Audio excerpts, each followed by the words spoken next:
এবার যে খবরের দিকে নজর রাখব, পৌরসভার বিরুদ্ধে দুর্নীতি এবং শহর জুড়ে বেআইনিভাবে অবৈধভাবে নির্মাণ, এই নিয়ে কংগ্রেসের পক্ষ থেকে কয়েকদিন আগে পৌরসভা ঘেরাও কর্মসূচি পালন করা হয়। পাশাপাশি কুম্ভ মেলা থেকে জল আনিয়ে গঙ্গা জল ছিটিয়ে পৌরসভার শুদ্ধিকরণ কর্মসূচি নেয় বর্ধমান জেলা কংগ্রেস নেতৃত্ব।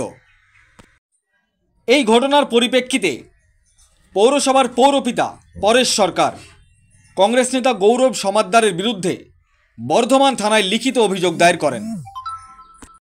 তারপর গৌরব সমাদ্দারকে গ্রেপ্তার করেন পুলিশ।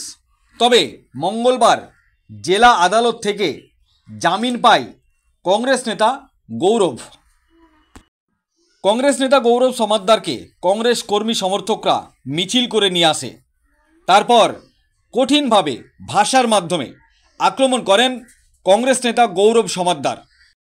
তিনি সরাসরি আক্রমণ করেন বর্ধমানের পৌরপিতাকে। কি বলেছেন বিস্তারিত বক্তব্য শোনাবো আপনাদের। বর্ধমান থেকে সুজয় ভট্টাচার্যের সাথে ক্যামেরায় উত্তম ব্যানার্জির রিপোর্ট, আখেরিগঞ্জ নিউজ।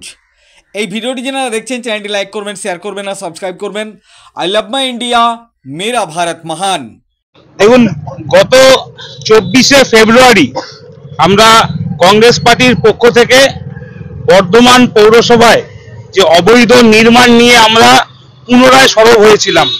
বর্ধমানের 35টা ওয়ার্ডে যেভাবে নেতাদের, তৃণমূলের নেতা কাউন্সিলরদের মদতে, চেয়ারম্যানের মদতে যে অবৈধ নির্মাণ গড়ে উঠেছে, তার প্রতিবাদ আমরা জাতীয় কংগ্রেসের পক্ষ থেকে জানিয়েছিলাম। এবং চেয়ারম্যান আজকে ভয় পেয়ে আজকে আমার নামে উনি মামলা করেছেন, মিথ্যে মামলা করেছেন।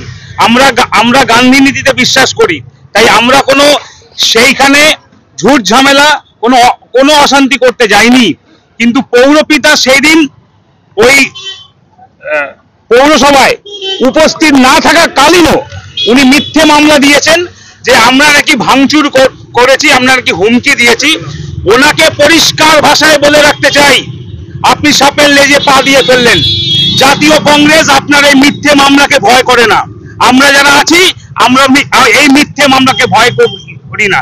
আপনার পৌর বোর্ড থাকাকালীন বর্তমানে যে সমস্ত অবৈধ নির্মাণ হচ্ছে সেই নিয়ে আমরা পুনরায় সরব হব এবং কারা কারা যুক্ত আমরা এই নিয়ে হাইকোর্ট পর্যন্ত যাব এবং এই কেসটা কত দূর গড়ায় আপনি দেখে নেবেন।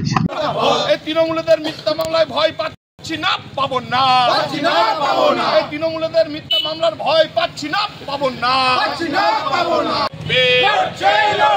আমার নেতা, তোমার নেতা গৌরব সমাদ্দারের নামে মিথ্যা মামলা হলো কেন? তৃণমূলের পৌর বোর্ড জবাব চাই, জবাব দাও।